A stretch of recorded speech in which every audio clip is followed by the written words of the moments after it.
Hi അസ്സാം വലൈക്കും. ഇന്ന് ഞാൻ നിങ്ങൾക്ക് മുന്നിൽ പ്രിപ്പയർ ചെയ്യുന്നത് ചിരങ്ങ ജ്യൂസാണ്. ചിരങ്ങ കൊണ്ടുള്ളൊരു പായസം ഞാൻ മുൻപേ ഇട്ടിട്ടുണ്ടായിരുന്നു, അത് ഞാൻ ഡിസ്ക്രിപ്ഷനിൽ കൊടുത്തിട്ടുണ്ട്. നിങ്ങൾക്ക് ഇഷ്ടപ്പെടുകയാണെന്നുണ്ടെങ്കിൽ അതുകൂടെ വാച്ച് ചെയ്യുക. ചിരങ്ങ കൊണ്ട് പല വിധത്തിൽ നമുക്ക് ഐറ്റംസ് ഉണ്ടാക്കാൻ കഴിയും. അതുപോലെ ഒരു ഐറ്റമാണ് ചിരങ്ങ ജ്യൂസ്. വളരെ സിമ്പിളാണ്, നല്ല ടേസ്റ്റുമാണ്. അപ്പോൾ നമുക്കിത് എങ്ങനെ പ്രിപ്പയർ ചെയ്യുന്നതെന്ന് നോക്കാം. അപ്പോൾ ഞാനിവിടെ എടുത്തിട്ടുള്ള ഇൻഗ്രീഡിയൻസ് എന്തൊക്കെയാണെന്ന് നോക്കാം. അധികമൊന്നുമില്ല. ഞാൻ ഒരു ഗ്ലാസ് ജ്യൂസിന് വേണ്ട ഐറ്റംസാണ് കാണിക്കാൻ പോകുന്നത്. ഞാനിവിടെ പഞ്ചസാരയുടെ പാനിയാണ് കേട്ടോ എടുത്തിട്ടുള്ളത്. പഞ്ചസാരയുടെ പാനി ആകുമ്പോൾ ഫുൾ മധുരം നമുക്ക് കിട്ടും, അതുകൊണ്ട് എടുത്തത്. പിന്നെ കുറച്ച് കാഷ്യൂനട്ട് എടുത്തിട്ടുണ്ട്. പിന്നെ കുറച്ച് പാല്, 1 ലിറ്റർ പാൽ എടുത്തിട്ടുണ്ട്. പിന്നെ അതുപോലെ ഒരു കഷ്ണം ചിരങ്ങ. ഇതൊരു ഗ്ലാസ്സിലേക്കുള്ള അളവാണ് ഞാൻ പറയുന്നത്. അപ്പോൾ നമുക്ക് ആദ്യം തന്നെ ചിരങ്ങ വേവിച്ചെടുക്കുകയാണ് വേണ്ടത്. അപ്പോൾ ഞാൻ ചിരങ്ങ ചെറിയ ചെറിയ കഷ്ണങ്ങളാക്കി അരിഞ്ഞെടുത്തിട്ടുണ്ട്. അപ്പോൾ ഇത് ഞാൻ ഒരു ഗ്ലാസ്സിലേക്കുള്ള അളവാണ് ഞാൻ പറയുന്നത്. ഇനി നിങ്ങൾക്ക് ഒരുപാട് ഉണ്ടാക്കണമെങ്കിൽ അതിനനുസരിച്ച് ചിരങ്ങ എടുക്കണം കേട്ടോ. ഇതിപ്പോൾ ഞാൻ കുറച്ചേ ഞാൻ എടുത്തിട്ടുള്ളൂ. അപ്പോൾ ഞാൻ കുറച്ച് ഉപ്പൂടെ ചേർത്ത് കൊടുക്കുന്നുണ്ട്. കാരണം എന്താണെന്ന് വെച്ചാൽ ഒരു മധുരം കുറച്ച് പൊങ്ങി നിൽക്കാൻ വേണ്ടിയിട്ട് ഞാൻ കുറച്ച് ഉപ്പ് കൂടെ ചേർക്കുന്നുണ്ട്. ഇനി ആവശ്യത്തിന് വെള്ളം ഒഴിച്ചിട്ട് നമുക്കിത് നന്നായിട്ട് വേവിച്ചെടുക്കാം.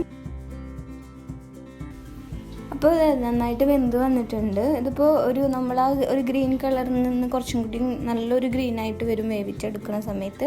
ഒരു 2-3 വിസിൽ മതിയാവും. ഇനി നമുക്കിതൊരു മിക്സറിലിട്ടിട്ട് നന്നായിട്ട് ജ്യൂസാക്കി എടുക്കണം. അപ്പോൾ ഞാനിവിടെ വലിയൊരു ചിരങ്ങ എടുത്തപ്പോഴത്തേക്കും ഇത് ഇത്രേ കിട്ടിയുള്ളൂ. അപ്പോൾ ഇനി നമുക്ക് അതിലേക്ക് കാഷ്യൂനട്ടും കൂടെ ഇട്ട് കൊടുക്കാം. പിന്നെ ഷുഗർ സിറപ്പ്, അതുപോലെ പാല്, പിന്നെ കുറച്ച് ഏലക്കം കൂടെ ഉണ്ടെങ്കിൽ ഒന്നുകൂടി ടേസ്റ്റ് ആവും കേട്ടോ. അതുകൂടെ വേണമെങ്കിൽ ഇട്ട് കൊടുക്കാം. കുറച്ച് ഏലക്കും കൂടെ ഇട്ട് കൊടുത്താൽ നല്ലൊരു ടേസ്റ്റും കൂടെ കിട്ടും. എന്നിട്ട് നന്നായിട്ട് മിക്സിയിലിട്ട് അടിച്ചെടുക്കുക.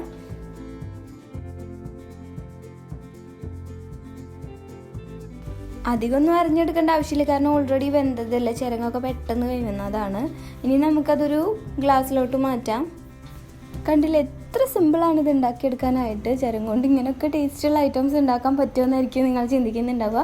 ഇതുപോലെ തന്നെ ഞാനൊരു പായസം ഉണ്ടാക്കിയിട്ടുണ്ട് ചിരങ്ങ കൊണ്ട്. അപ്പോൾ ഞാൻ അതിൻ്റെ ലിങ്ക് ഞാൻ ഡിസ്ക്രിപ്ഷനിൽ കൊടുക്കുന്നുണ്ട്. അപ്പോൾ അത് എന്തായാലും വാച്ച് ചെയ്യുക. അതുപോലെ ഇത് നിങ്ങളൊന്ന് ട്രൈ ചെയ്ത് നോക്കുക. എന്നിട്ട് ട്രൈ ചെയ്ത് നോക്കിയിട്ട് നിങ്ങൾ എന്തായാലും എന്നെ ഫീഡ്ബാക്ക് കമൻറ്റിലൂടെ അറിയിക്കുക. അതുപോലെ നിങ്ങൾക്ക് എൻ്റെ വീഡിയോ ഇഷ്ടപ്പെടുകയാണെന്നുണ്ടെങ്കിൽ എന്തായാലും ലൈക്ക് ചെയ്യണം. അപ്പോൾ എൻ്റെ വീഡിയോസ് ഞാനിനി ഇടുമ്പം ആദ്യമേ കിട്ടാൻ വേണ്ടിയിട്ട് എൻ്റെ ചാനൽ നിങ്ങൾ സബ്സ്ക്രൈബ് ചെയ്യുക. ഇൻഷാ അല്ലാ ഇനിയും ഇതുപോലുള്ള റെസിപ്പി ആയിട്ട് ഞാൻ വീണ്ടും വരാൻ ശ്രമിക്കാം. അതുവരെ അസ്സലാമു അലൈക്കും.